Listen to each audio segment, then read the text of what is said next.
Hello, everyone, and welcome to Impactlens. And this is the Talk It Out series. If you are a returning subscriber, hello, and thank you for tuning in for today.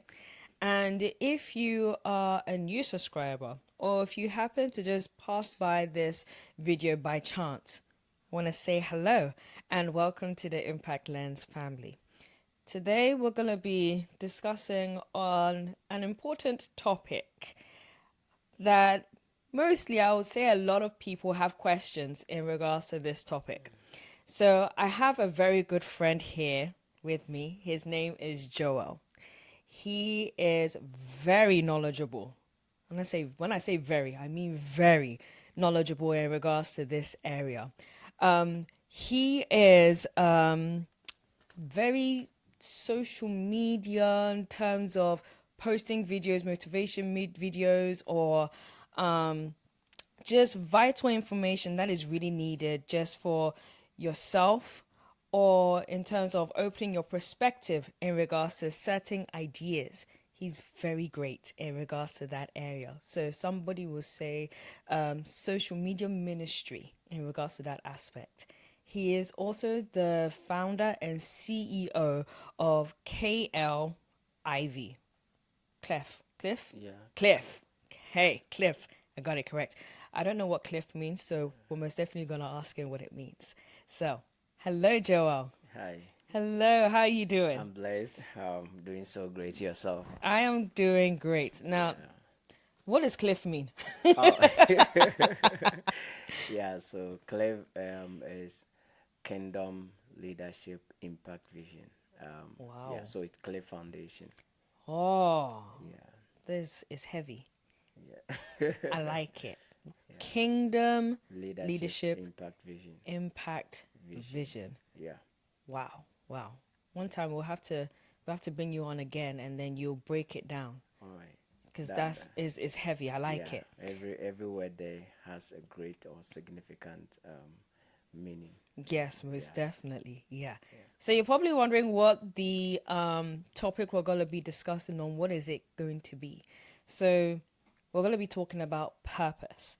Now, in this segment, or I say within this video, I'm gonna be asking Joel a lot of questions because he's very knowledgeable in this area. So I hope that if you are at home watching at home, that you'll get yourself comfortable in your house. You pick up your coffee, your tea. I'm from the UK, so we say tea. You pick it up and you sip on it while you're Yeah. listening to this impactful knowledge that he is going to bestow onto us. All right. So, Right. the first question that I do have for you is how would you define purpose, both personally and from a biblical perspective? Wow. Wow. Thank you so much for the question. Yeah. So I the part I love so much about the question you've asked right now is the biblical dimension of purpose and its meaning. I'll first of all thank you for bringing me to this show. Not to show, bringing me this impactful channel.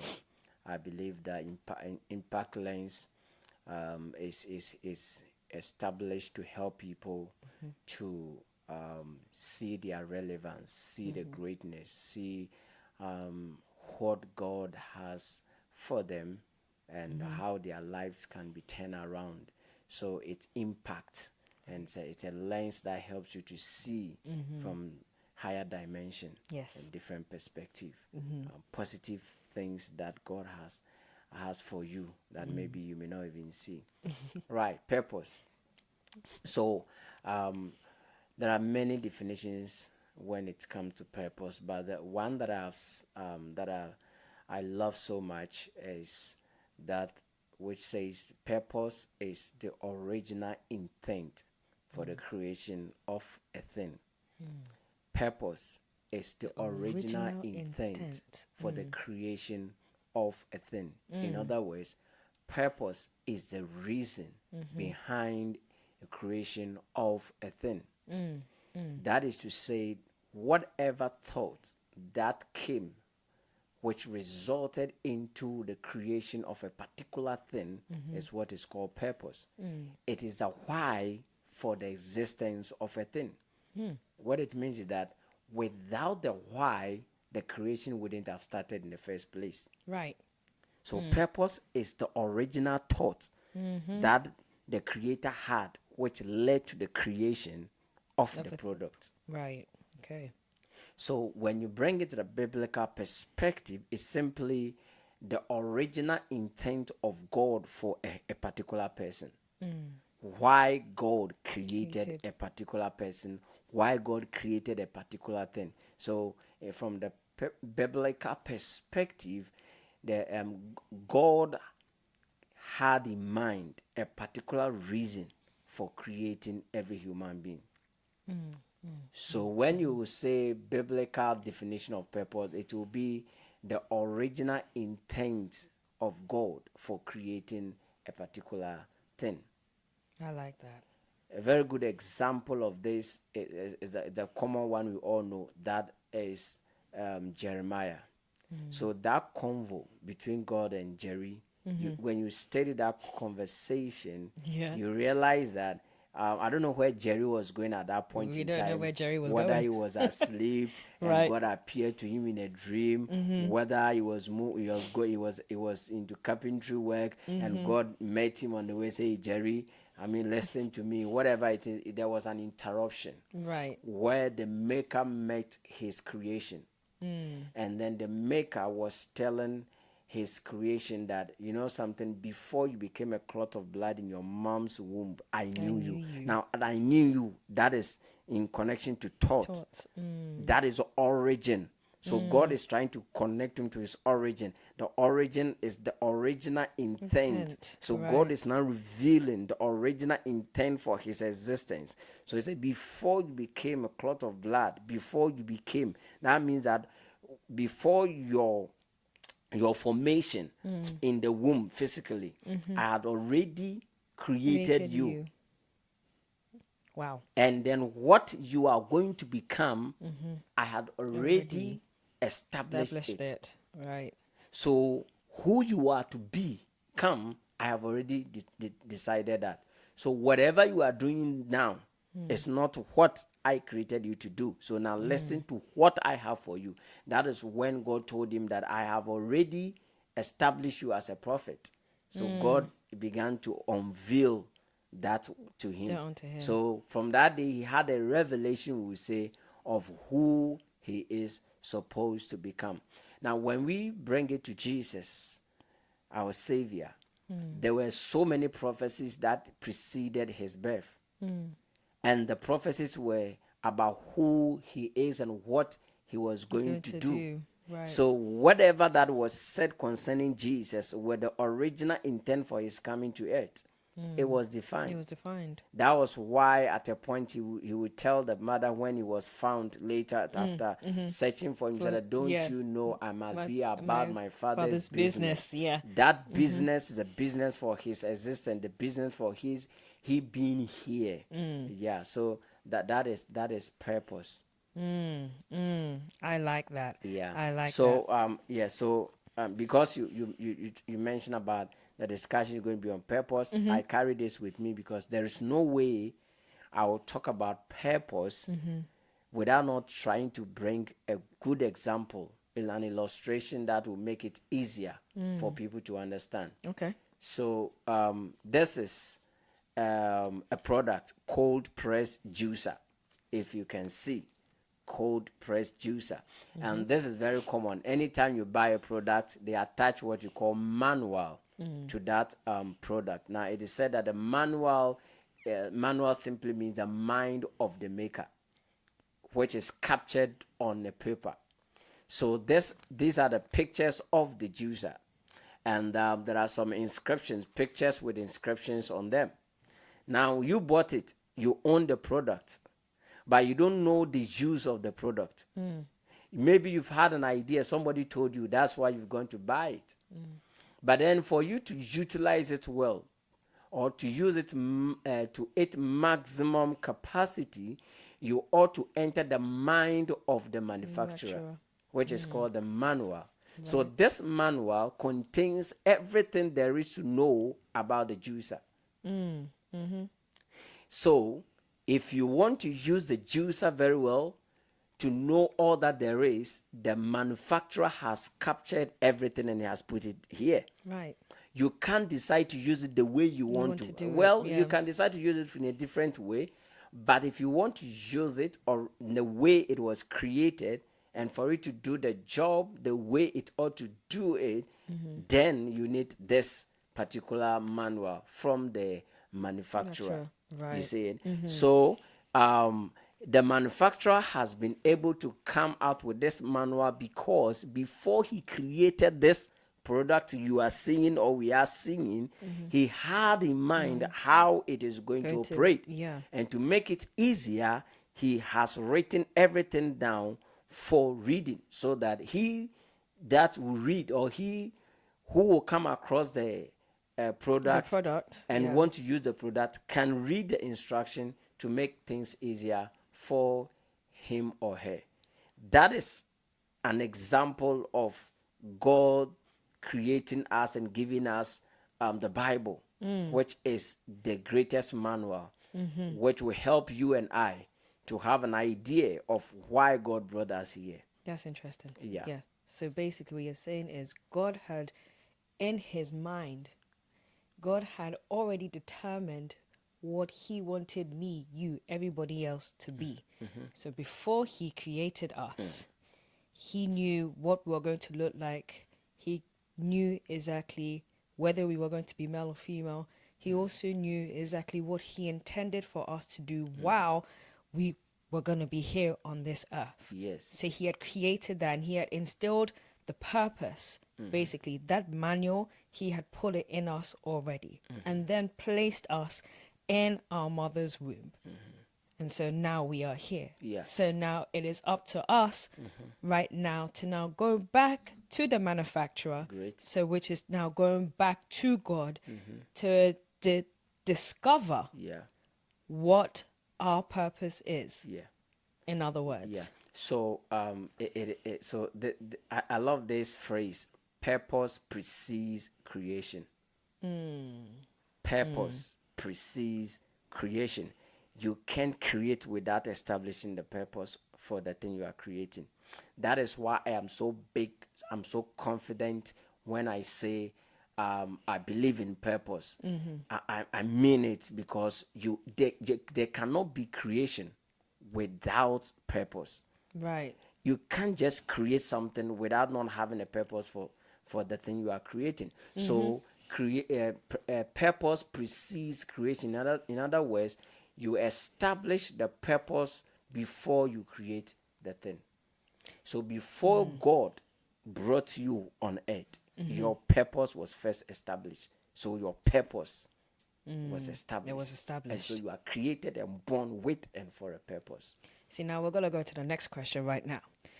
So, when did you begin to seriously reflect on the idea of purpose in your own life? And I think this, what I would say, it really links also to somebody who is watching this video. When you explain how you discovered your purpose, another person will be sitting back and will be, pondering over it. Well, this is how you discovered your purpose. How am I going to discover my purpose? What is my purpose? Because that's another number one question everybody asks. Okay. What is my purpose? All right. So thank you so much for that question. Now I want to first establish that there is no, we don't have a universal or one way or one means for discovering purpose. How I got to discover my purpose may not be the same as yours. You understand? It may vary. So I'm working on a book where I will outline means, or I call it pointers to your calling. You understand? Yes, because many people ask this question. Like anywhere purpose is discussed, like we are doing right now, people want to know how they can discover their Their purpose. I think purpose, we yeah. will get to that point. But for me, when I was growing up, now I established that so I don't make people to think that the way I discovered mine, they can also discover theirs. But in the course of explaining mine, you may even realize that I think I've had this experience, so I have similar experience, Experience. or what I'm going through. Wow, could it be that this destiny is leading me to my purpose discovery or something? Right. Now, with me, it began when I stepped into the church at my early teenage stage, or before I became a teenager. In between there, that was like, so let me say, when I stepped in church and I began to become conscious with scriptures. So the first scripture that hit me was Genesis chapter 1, which talk about um, the The purpose for purpose. man's creation. And there, God says that He created man his own image and likeness, and to have dominion over the earth. I was young; I could not explain it so well. To say this means that and all that, and I had no idea about purpose. The word, I've never heard it before. Right. Yeah, even if I had read anything about it, I didn't know. But instinctively, in this case, intuitively, in this case, um, something within me was connecting to the idea that human beings are here for a reason. Yes. It became serious whenever I came across people struggling in life. I saw people living so well, but there were those that were struggling with life. Sometimes what they will eat is even difficult for them. And at that time, my understanding of someone is doing well was not about the person having money. My understanding of doing well in life was not about money, because you see people not well, like they can't even dress well, and you see them always moving, and when you look at their faces, they seem not to be happy. Like you can tell that something is wrong with these people. Right. And so those things I was observing sent back questions to me. Why are they like this? Why are things going the way it is going for them? Right. Then the next question that kept coming to me over and over was like, God, but why did you create people to suffer like this in life? Is it you who decided to do it that way, or they didn't really, or they chose that path? Like, why? I was confused. And part of the questions I was asking was because I had compassion for these people, Right. which later on now I've come to realize one of my tools, one of the gift, that one of the means for me to connect to my world. So whenever I saw people like that, I was concerned. It's like, why? So I'll pass by, I'll go, and I'll be sitting, I'll be reflecting on what I saw. So these questions grew up with me until I got to high school. Now, when I got to high school, before I got there, I really knew what I was going to do in high school. When I finished high school, the course I'll pursue in the university, and after university, what I will do, because I didn't want to do anything without knowing what the outcome will be. Be right. So I will say I got to discover my purpose in life through the big word is asking questions to myself, introspective questions through observations, what I was observing around. And then this question and observation, I was connecting it to the scripture that but the Bible says that He created us in His image and likeness, and to have dominion. So why is it that people are struggling? And I didn't understand the word dominion either. But what I knew was that, okay, if God created and He brought us here, I mean, we should all be doing well. Life should be okay. Why is it that people are going through what they are going through? It didn't make sense. I Right. remember one time my brother was telling me about a man called Would You Say. That's like the people from my hometown, they will understand. Would You Say.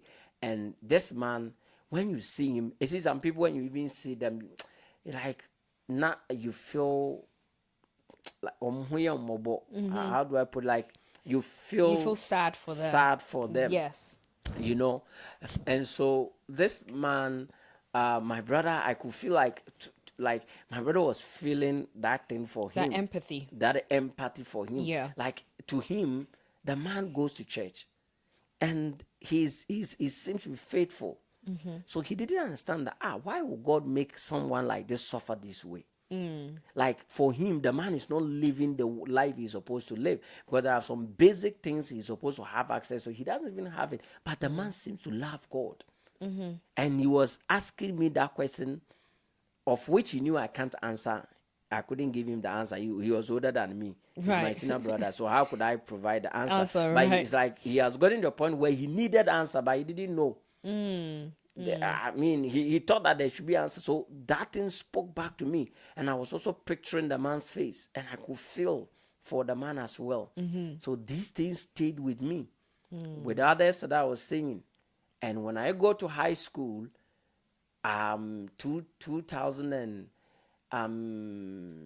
2011 thereabout, that was when I came across the word. Like, so by that time, before I even got to the school, the word purpose has come across, and I began to, grapple with Grab it and and kind get of into delve it deep gradually, into it. gradually. Yeah. Yeah. Interesting. That is wow. Okay. So you kind of answered this question a little bit, but I'm still going to ask either way. Was there a specific moment or experience that gave you clarity about your purpose? Oh yes, oh yes. Yeah. So true. Um, yes, there were instances. So I would say that I didn't come to the realization of my purpose. In a day. Like I mentioned, it has been series of questions, observations I've made through life, and looking at people's life, and then also listening to the Bible, reading through the preachings they were preaching. I'll be okay. So this goes this way, that way. Okay, fine. Now at a point, I pulled my question from my personal life experiences, and then I began to put it in scriptures, because at a point I'm in a church, and I was fortunate to have I've been under about three pastors. Yes, in when I was in Assemblies of God. So I stayed under three pastors, and then I was fortunate to be with two strong teachers. Now, among the three pastors, two of them were teachers. And so this particular one, he was a great teacher, and he had another associate who was also strong on um, um, messages that empowers people. Like his messages, that's how I will clarify it. So those days they were going into the scriptures, and they'll be talking about Moses, Abraham, and stuff. And when you're in Assemblies of God, the word of God, you can't run away from it. If you are really going to follow the teachings and all that, you won't miss. Like, so well, we brag with the fact that Assemblies of God is the word. We don't joke with our word, Right. like that one. So we will go through the Bible over and over. So at a point in time, it was more like, when it mentioned, like when it comes to the Bible, I know the stories back and forth. Back and I don't know forth. all, but I knew enough, so much that I can do my analysis with them. Right. You see that thing? I'm not trying to give you, I can give you point one, two, three, but I want to give you space, like explain things in a way that it will come home to you. I don't want you to be like, okay, so I did this and did that, and Right. then I realized it. No, I'm giving you instances, like a story of my life in a way, so you can relate with it and then bring it into your own life. Right. So during their teachings, and then other pastors coming and all that, and that is the reason why we need to have sound and good preachers, pastors, teachers, and apostles, so they can walk you through the Bible very well, so that when you are learning, you can learn well. And Right. that's one of the blessings that I had. Yes, because the men of God that were coming, like the word, they put it on the table, they put it on the pulpit, and you enjoy it so well. So when I was thinking through those days, I realized that God called Abraham, God called Moses, God called this person. When he calls them, there are things that they will be doing and all of that. Right. Okay, so that is it. So it means that God calls. God has plans for people. Yeah. Okay, Most definitely. then Jeremiah will come in. So Jeremiah's, the scenario, they'll be talking about it. Okay, fine, good, good, good. So people will prophesy to me in church and they will tell me that, hey, the call of God is upon your life. The call of God. So some pastors will come and they will tell me the call of God is upon your life. Okay. Now it got to a point in my life when I was like, I had enough of that. Hey, the call of God is upon your life. The call of God is upon your life. But I was not satisfied. God is calling me. True. Now I know. But what is he Is he calling calling me you? for? That's interesting. That was when the idea of purpose hit me so hard. So from that point, purpose became a crucial thing for me. Right. Purpose became very crucial. Why? Because I was like, everyone is saying God is calling you, God is doing that. But when I look through scriptures, from what I have been taught and what I have read, there is nowhere in scriptures God called a man without telling him why he called him. That is very true. Yeah. Why is that Wow. God is calling me? And yes, he's calling me good. I understand. But what is What's he calling me for? That's a question that if you are watching this, you should really ask yourself that question. What Exactly. is God calling you for? Wow. It was more important to me than the calling. So Whew. at a point in time, I was getting angry. Like if I had my own way to tell them, stop telling me God is calling me. Why Right. is Is he he? calling me? Wow. And that was very important because in their minds, the God is calling you. You have to become a pastor.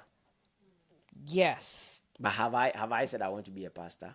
Does God want you to be a And pastor? that is a point. So once God is calling me, it should be a pastoral work.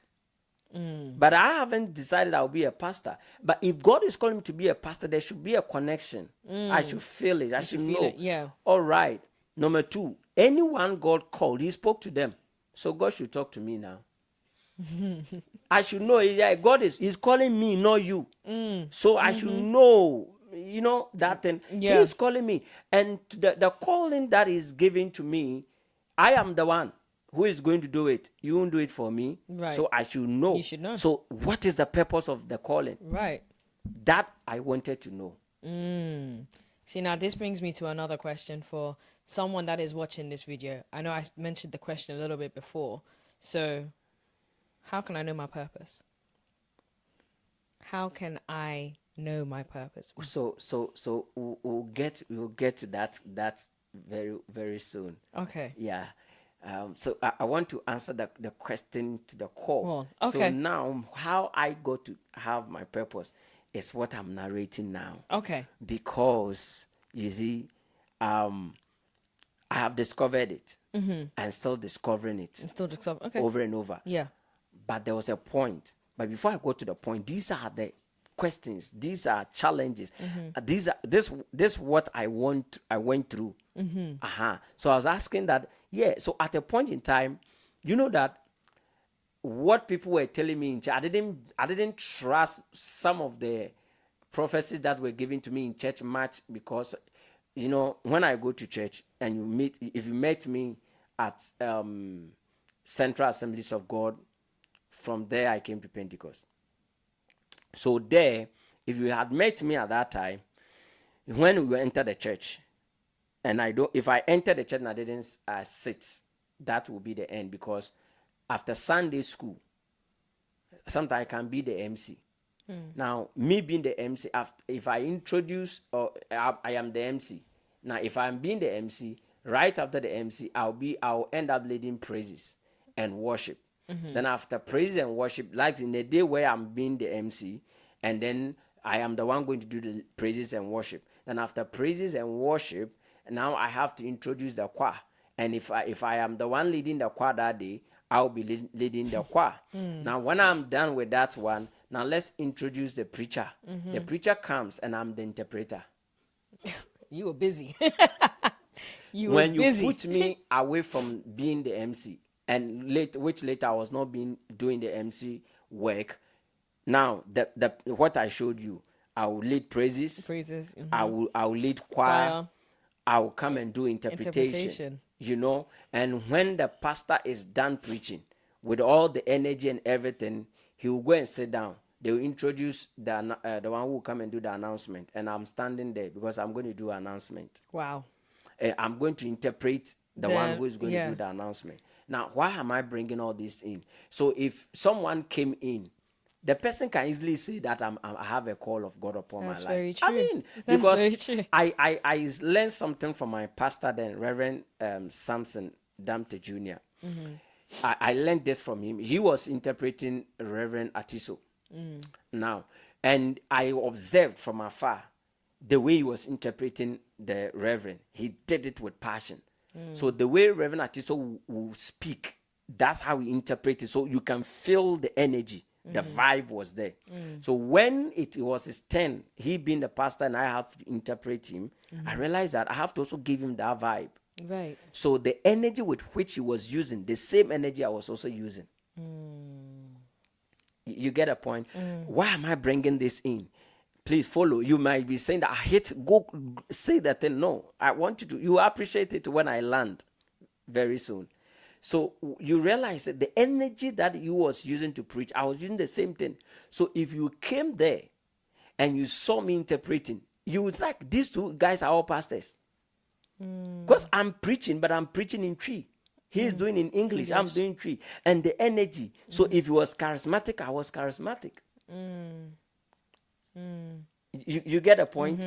If the energy was great and he was hitting hard and you love the way his moves and all that, I was doing the same thing. doing the same thing. Which is not normal. Like you can go, you like when you go to other churches and people are interpreting, sometimes like the interpreter, is he hungry? Does he want, or does she want to sleep? Right. It's like, the vibe is not there. Right. I don't feel him. Because someone says he's not a preacher. But if you see the way I'm interpreting, it's like, the guy too is a preacher. So if you came in and I interpreted, you can easily say that I see the call of God upon your life. So at a point, I didn't want to trust that any longer because it's obvious. Almost every prophet that will come around will easily say that God has called me. Right. But there was a point where it became serious because I was selling in a shop.